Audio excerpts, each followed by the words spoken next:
This isn't Tail of the Dragon, Blue Ridge Mountains, or the Black Hills of South Dakota.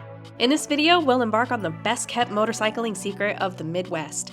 Join me, Jess, an Ohio native, as I spend 3 days exploring scenic routes, dive into rich history, and hit up a ton of fun stops along the way. The adventure begins in Athens, Ohio, the heart of the Ohio Windy Nine.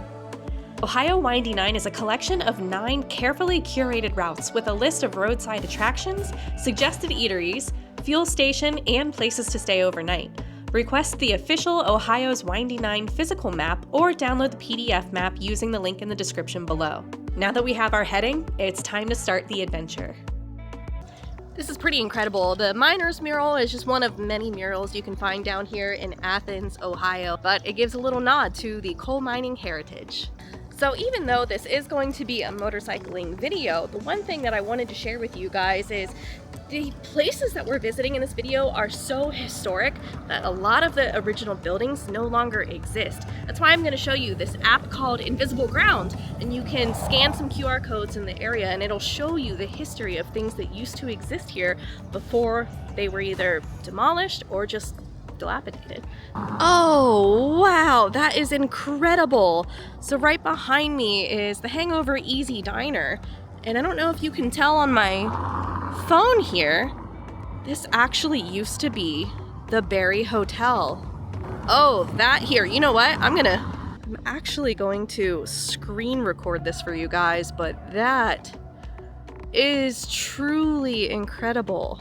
That was really cool. I want to go find more places, but I know it's sunny right now, but there are some serious rain clouds rolling in, so let's go check out another very unique place on the Windy Nine route, hopefully before the rain.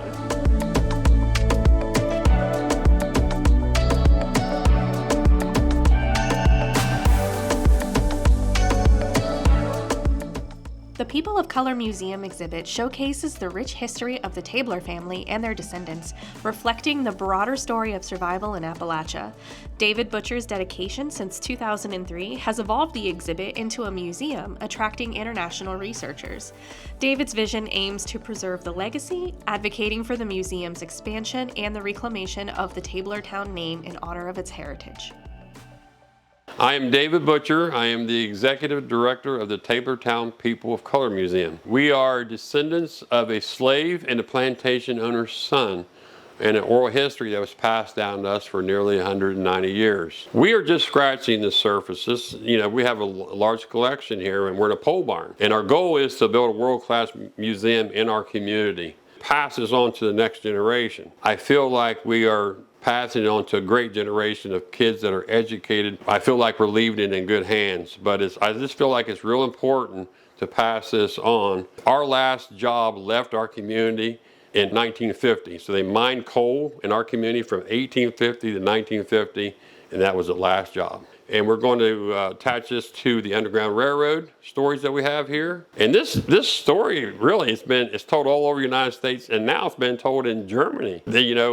Our cousin's there. He had a museum on his farm just like I have here. So he was being sought after. His name is Hans Peter.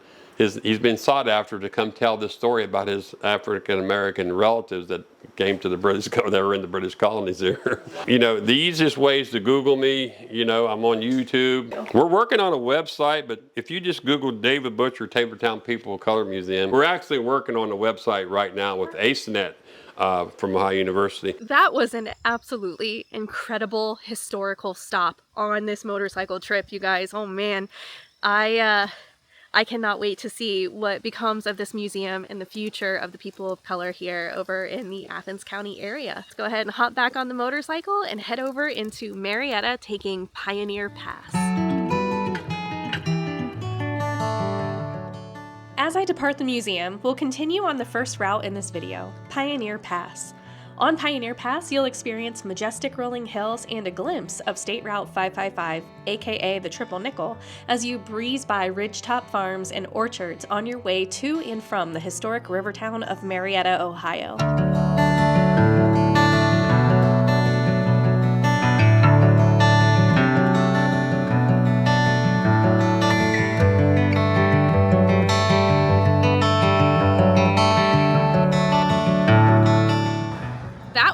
probably one of the most enjoyable 45-minute rides I've had in a very long time. I am so happy the rain stopped and we just got into the beautiful historic city of Marietta, Ohio. Obviously, if you guys know me, first stop on the list, coffee.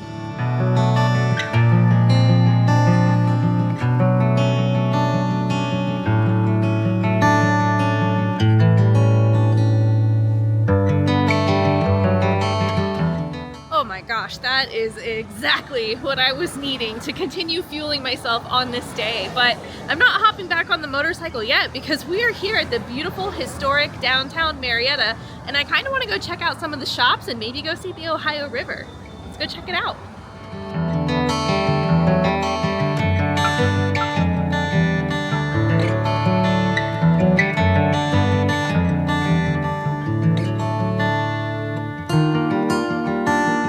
If you don't know, part of the amazing history and the charm of these riverfront locations here in Ohio is it's very industrial. And I feel like these little towns and cities still hold true to that industrial heart, I guess. Like there's just a lot of really, like there's a leather shop right across the street, and you got places putting tires on your cars, there's breweries everywhere. It's just like a really good hometown feel.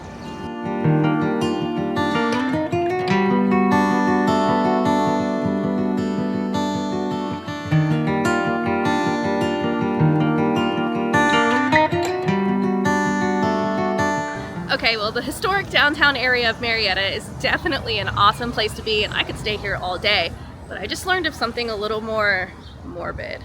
Let's go check it out.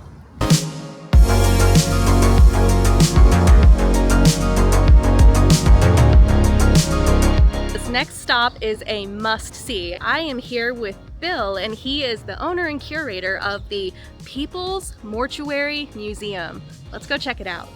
The People's Mortuary Museum is an eclectic collection and exhibit of early funeral customs, featuring antique motorized and horse-drawn hearses, vintage clothing, and funeral home equipment, all tastefully displayed in a fully accessible location. People's Mortuary Museum, it's a hobby of mine. I've been a licensed funeral director in Ohio for 52 years, and this is my hobby. And so I've semi-retired from my funeral business, although I still go in every day. And this is my hobby, to show how the funeral profession has morphed into what it is today from the early days in the late 1800s, early 1900s, and that's what we have on display. I've been collecting for at least 40 years. The museum's been opened about 25 years probably. A hobby, as I say, and we don't even charge admission. If people come in, if they want to leave a donation, they're welcome to. We appreciate that, but I don't charge anything. I've got some one-of-a-kind vehicles in here. I've got a marvelous collection of mourning jewelry behind us. Oh, wow. This is an icebox coffin. These were used in the 1850s. So there are just so many unique pieces in here. Yeah, this coach was made in Cincinnati in 1895. The other one is made in Ravenna, Ohio in 1912. Last used during the last pandemic, the Spanish flu pandemic. Some other baskets. These were used when they went to the family home. If the body couldn't be viewed for whatever reason, then this is what they would use to transport somebody out of the house after they died. And that's where the term basket case originated. Oh, no way. Yeah. Packard was the car of the day. Back in that period. So it would be what we consider the Cadillac of today. It was Packard back then. And so funeral homes wanted to have that air about them, that everything was top notch, you know. So if you called that funeral home, then your last ride would be on a Packard, which was saying something at the time. Well, we still use this one too. I use a Studebaker and I use the Packard. If people want to, we get it. We don't charge anything extra for it. Really? We just do it. Then when funeral homes started, they were called funeral parlors, and because they were used to using the parlor in the house. But then they discovered that the younger generation wouldn't go in that front room anymore. They associated it with death and funerals, and they wouldn't go in. Makes sense, yeah. So they changed the name of it. And they said, from now on, the funeral parlor is going to be down the street. And this is being called the living room. So it's okay to go in the living room. And that's where we got the name living room. Yep. So now you've learned living room and you've learned basket case. This is an informational tour for you guys. You guys, I can't even begin to explain how unique and educational and truly amazing that experience was. You know, it's very morbid, something you don't want to have to talk about all the time, but the passion of Bill, you know, all of the people that we've met in this video today, this is their hobby, this is their passion, and this is something that I am trying so hard to get across to you, the viewer. So if you guys are in this area, you have to stop and check out some of these places. They are mostly nonprofit, work off of donations, and incredible to experience in person. So now that we've gone to the Mortuary Museum, I heard there is a really interesting spot just down the road that I'm gonna hop back on the motorcycle and go check out.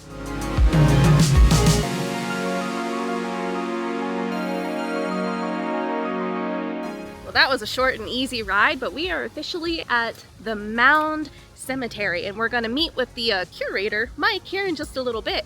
But the interesting thing, if you guys do not know, Ohio is famous for Native American Indian burial grounds, ceremonial mounds, and just a lot of earthworks in general. I'm excited to give you the history of this very unique cemetery. Mound Cemetery is a historic cemetery developed around the base of a prehistoric Adena burial mound known as the Great Mound or Conus. The city founders preserved the Great Mound from destruction by establishing the city cemetery around it in 1801. The cemetery has the highest number of burials of the American Revolutionary War officers in the country. All right, I'm Mike Ryan, but here we are in the Mound Cemetery, and I don't know if you're aware at all of the history of Marietta. Marietta is the oldest, first established town in the old Northwest Territory. It was settled in 1788, and the way that worked was at the end of the Revolutionary War, the government went to everybody who served. They said, thank you for your service, you did a great job, go home. Oh, by the way, can't pay you anything, country's broke. But everybody who served got vouchers for free land if they were willing to move into the land that had been deeded to us from England. So Rufus Putnam put together a group of 48 pioneers. They got a charter for the first town, came here and established Marietta. Now when they got here, this was all just wilderness. This particular area was the center of a complex of mounds. And what's behind me here is pretty much what's left at this point. This is the Conus Mound. It's about 30 feet tall. There is one other small mound structure here in the cemetery, and in town they have preserved 2 others. Rufus and his men, because of what they did was they went around and gathered up, purchased whatever, all these land vouchers. And they came here to this territory with clear title to 1.5 million acres. So they owned all of this. And once the town got established and got settled, at one point Rufus deeded this particular piece of land to the city of Marietta to be used as a cemetery, which then pretty much guaranteed that at least this mound was going to be preserved. Right, but it's a very nice place. A lot of people come here, they want to see this cemetery, they've heard about the history of it. There are some notable people in here. Rufus Putnam, our founder, is buried here. But one of the things you have to realize is when the white settlers got here, they were talking with the indigenous people, the tribes that were around here, and asked them about these mound structures, and they're throughout the Ohio River Valley and the Mississippi River Valley. There was no legend that went with them, not even a verbal one. Much like the Pueblo structures out in the desert Southwest, about the only thing the local people could tell them is the ancient ones left them. Some early excavations were done. I do know they did a little bit of excavating of this one and determined there are a few burials up in the top of it, and they've been able to successfully date it because of what they found there. Same with most of the mounds. Amazing. But we do have some characters buried here in the cemetery, and the 2 that I like were both naval officers. Okay. One was Commodore Abraham Whipple. Commander Whipple had the distinction of being the first American ship's captain to sink a British warship in the Revolutionary War. The one he sank happened to be the personal property of the King of England. which the British admiral took a very dim view of and sent a message to Whipple saying, "I am going to hang you from the yardarm." Whipple's reply was, "It is customary to capture a man before you attempt to execute him," and he sailed off into the mist and they never caught up. The other one is over here. There's a big flat slab grave over there, and that was Commodore Saltonstall. Now, during the Revolutionary War, the worst defeat for the United States Navy took place at Penobscot Bay in Maine, and a Commodore Saltonstall lost an entire fleet of vessels to the British. And you go over here and you read Commodore Saltonstall's tombstone, and it very clearly states, "Not that Saltonstall." He wanted everybody to know that was his cousin, not him.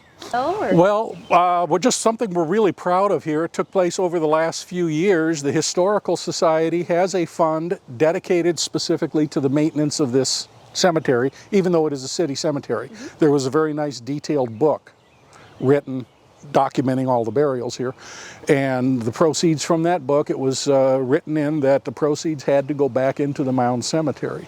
So over the last few years, what we did was we came in here, we identified initially 26 tombstones that were either beyond hope, but we could still identify them, or in a couple of cases we knew burials where the tombstone was just plain gone, and we purchased new tombstones. wow. To mark those graves and set them right in front of the old ones. And we still have some money left over to do some more. We're trying to figure out what to do with it.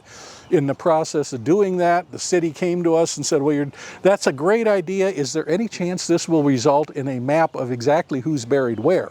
It's not exact. So over the span of 2 years, walked every row in this cemetery, documented everything, came up with that map. And last summer we actually had an outfit called Ohio Valley Archaeology come down here, and they walked the older portion of the cemetery. They walked it, taking 3 different types of machinery over it, surveying what was underground, and we now have a map of literally who's buried everywhere where somebody's buried. That is incredible. Now all we got to do is identify them. Okay, so Mike just gave us that amazing tour, and then he obviously asked if I knew anything about Tolkien, and I'm a huge nerd, but we have an Ent. If you don't know what an Ent is, this is an Ent. I am no tree. I am an ant. Tree herder. Guarding the cemetery. Look at this. You cannot tell me that that is not a face. So as we were walking over here looking at the Ent, I just realized Mike here has a beautiful 2023 Honda Goldwing. It's very nice to meet a fellow rider who understands the passion of these beautiful roads. So thank you very much.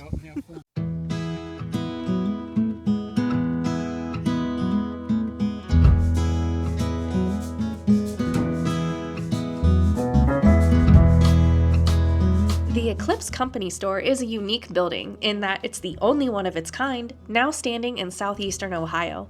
The beautifully renovated store is at the center of the century-old coal mining town of Hocking, which was operational from 1902 to 1938, and then again from 1940 to 1948. The town itself sits atop Eclipse Mine number 4. The store has polished original hardwood floors, original wood on the walls, and a warm, inviting rustic elegance. It currently operates as a music hall and restaurant. This place is exactly what I needed after being on the road for over 8 hours today. A lot of my time was obviously filled with checking out some of these amazing locations, but if I'm being honest, the number one thing on my mind right now is an ice cold beer and a delicious meal.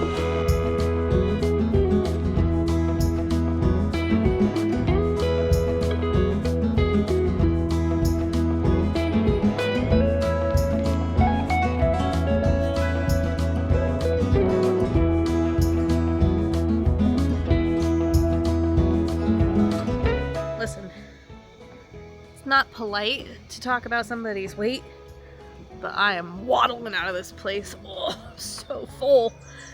So I am not going back home today. I booked an amazing Airbnb, and we have 3 more days worth of riding in this video. So let's go check out the super cool Airbnb that we're staying at tonight.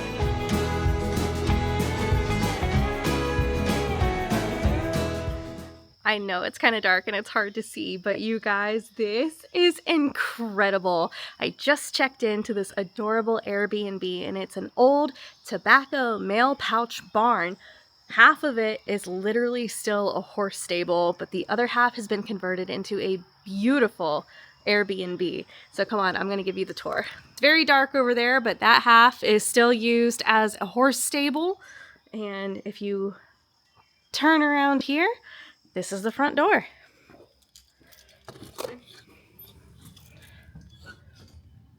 How stinking cute! So cute. I'm like, there's so much lighting. It's beautiful. And look, we have a gift basket. Oh, this is absolutely incredible, you guys. And this is what I'm talking about. This is what you got to get your hands on. The famous map.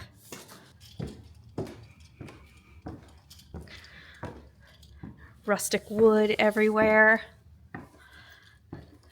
Now this is what I'm talking about. Got a full upstairs bath.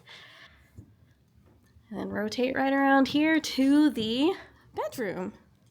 I'm definitely gonna have this Airbnb linked down below for you guys. This is, oh, I am so excited to go to sleep.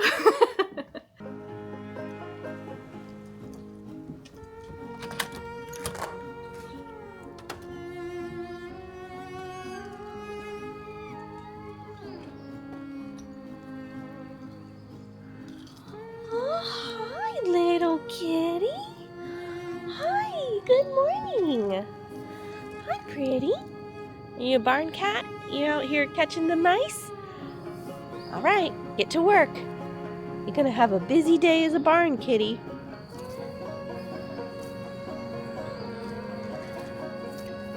Well, good morning. Hello there. You're beautiful. Oh, yes. Hi. Hi, sweet babe.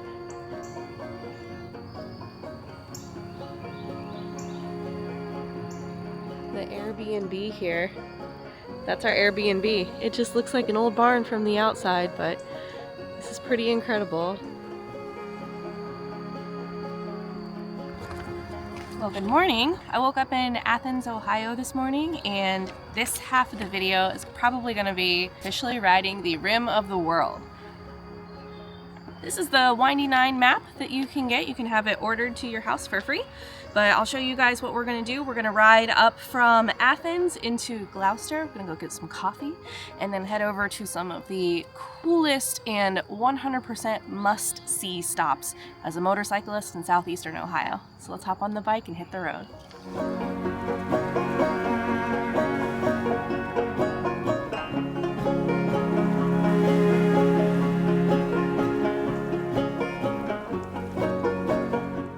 Dirty Girl Coffee is a small batch coffee roaster with a social mission to promote women's economic progress in Appalachia. They offer responsibly sourced coffees, including the largest selection of women-produced coffees supporting pay equity in growing regions. First sip of the day. Divine. Well, first of all, thanks for coming to Athens County and checking out the Windy 9. Thanks for coming to Dirty Girl Coffee. We're a social enterprise and we work on projects related to women's economic progress in southeastern Ohio. Our roastery, we wholesale and have an e-commerce business, dirtygirlcoffee.com, out of this space. And we also have a little coffee shop, a little cafe, which is our kind of love letter to Gloucester. It's part of our revitalization work. We're working on another project down the street. We work with a nonprofit called Gloucester Revitalization Organization, and we're creating a food venue down there, much like the North Market in Columbus, if you're familiar, and co-working space and things like that. So that's kind of what our work looks like in this community, but you can buy Dirty Girl Coffee anywhere in the country through our e-commerce site. You know, we're trying to foster a mini economy here. So like many coal towns, extraction industry left and a lot of jobs left, and so some of the trappings of poverty had taken place. And so we're trying to replace that void with jobs and training and opportunities for folks to make a living wage and participate in the rebirth of this town and many like it. You can find us at dirtygirlcoffee.com. Don't go to dirtygirl.com, different product. Go to dirtygirlcoffee.com. Yes. Don't forget the coffee. That was an absolutely incredible experience at Dirty Girl Coffee. This is one stop I will definitely keep coming back to here on the Rim of the World trip. The next stop on our trip today is a very famous road here in Ohio, potentially one of the most famous roads in Ohio. Let's head over to the Triple Nickel Diner.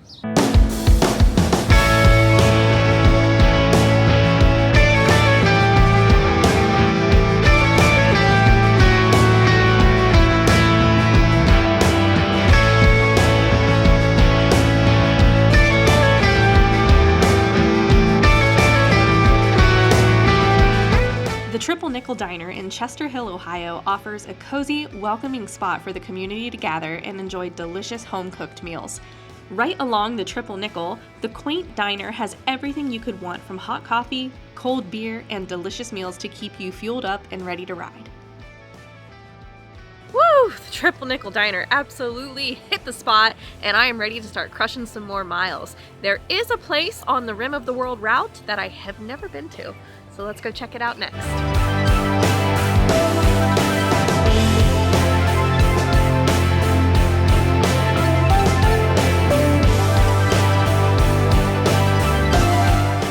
The historic Stockport Mill is the last remaining mill on the Muskingum River and is now a one-of-a-kind inn and restaurant.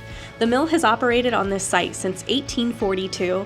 Construction began on the current structure in 1906. Its milling equipment was operated by electricity generated by turbines harnessing the power of the Muskingum River.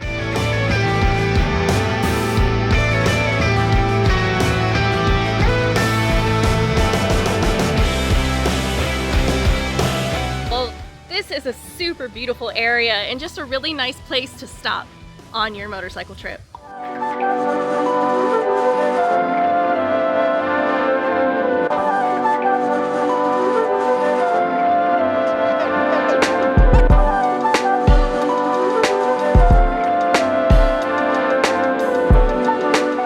Welcome to the Big Muskie Bucket. Big Muskie was the largest dragline ever built. The 220 cubic yard, 240-ton bucket is a true engineering marvel. The behemoth digger worked by dragging its bucket along the ground to strip away layers of soil and rock that covered the high sulfur coal. Big Muskie could lift 325 tons of earth and rock in a single bite. In May 1999, Big Muskie was disassembled and recycled. All that remains now is the bucket. That's a big old bucket. Muskie is definitely incredible, but these rain clouds are looking a little bit ominous, so I think I'm gonna hightail it back to Athens.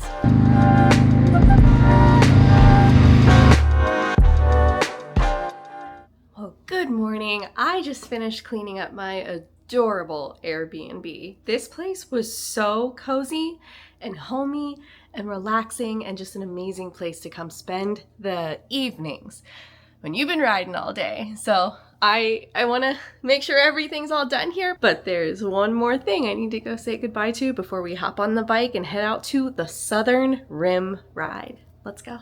And there is the best neighbor in the whole world. Goodbye, cutie patootie. Thank you so much for letting me stay in your beautiful home. Good morning. Until next time, bye-bye. I definitely have the link down in the description to where you can book this Airbnb. He's so cute. Time to ride.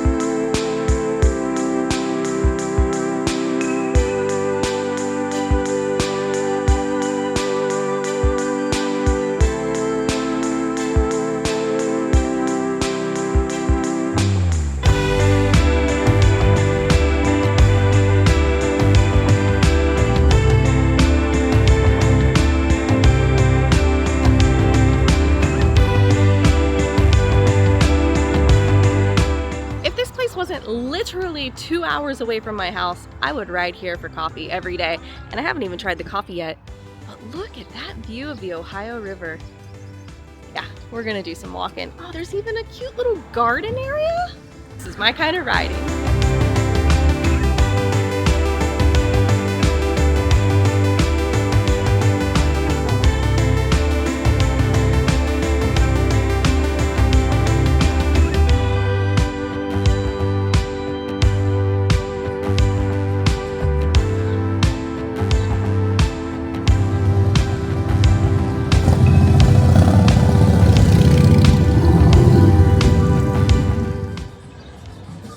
If you don't start your motorcycle trips like this, you're wrong. All right, as I finish up my coffee, I'm looking here at the key to my Windy 9 map, and today we are riding the Southern Loop. It's this dark green line. We rode down 33 down here to get some coffee, and then we're gonna take Route 7 all along the Ohio River until we get to Point Pleasant, West Virginia. Those of you who know.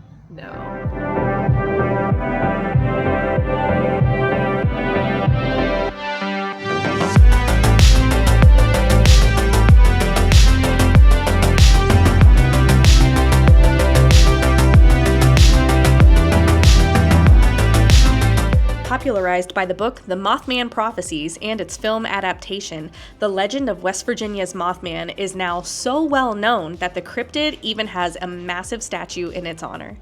According to the legend, the Mothman is a large, mysterious creature often seen flying around a former World War II munitions site just north of Point Pleasant. Starting in 1966, numerous reports describe the humanoid figure with a 10-foot wingspan soaring through the West Virginia skies. This creature is said to have large red eyes and an insect-like face. Theories about the Mothman's origins range from aliens and military experiments to the supernatural. This is why you just have to take multiple days to do this trip, because there are unique things like this all over the place that you really don't want to miss. As you leave the Mothman statue, you can walk straight over here along the Ohio River Walk, and they have a ton of amazing, beautiful murals of Ohio's Native American history. And I'm gonna go check out probably one of the saddest but interesting things here right in West Virginia. Oh, that's heartbreaking. Here we are. The memorial plaque of the Silver Bridge collapse. During rush hour traffic on December 15, 1967, the bridge collapsed, resulting in 31 vehicles falling into the river, killing 46 and injuring 9. A failed eye-bar joint and weld identified the cause, resulted in a congressional passage of National Bridge Inspection Standards in 1968. So if you guys are interested in the oddities, the macabre, and the historical sadness of certain areas here along this very industrial part of the state, you have to get to Point Pleasant, West Virginia, and just walk around.